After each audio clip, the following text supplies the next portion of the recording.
আমরা খুব আশাবাদী স্যারের কাছ থেকে যে আমাদের দেশের একটা সংস্কার হবে, আমরা একটা আগামীর একটা সুদিন আমরা দেখতে পাবো।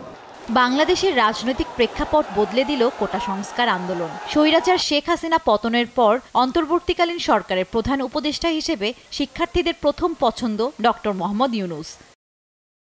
বৃহস্পতিবার দুপুরে বাংলাদেশে ফিরেন ডক্টর ইউনূস। তাকে স্বাগত জানাতে বিমানবন্দরে উপস্থিত হন শিক্ষার্থী সহ সাধারণ জনতা।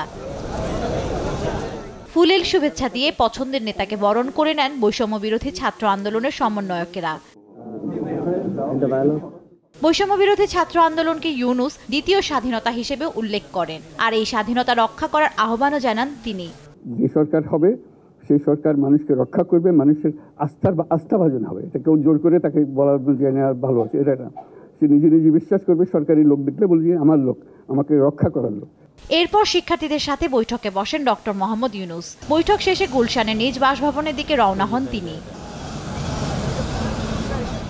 ইউনূসকে ঘিরে ভবিষ্যৎ বাংলাদেশের আশা প্রত্যাশা ব্যক্ত করেন সমন্বয়ক সহ সাধারণ শিক্ষার্থীরা।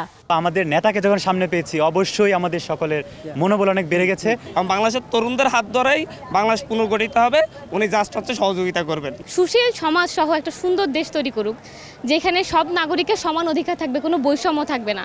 রাত 8:30টায় অন্তর্বর্তীকালীন সরকারের প্রধান উপদেষ্টা হিসেবে ডক্টর ইউনূসের শপথ গ্রহণের কথা রয়েছে। জান্নাতুল মোহনা, দেশ টিভি, ঢাকা।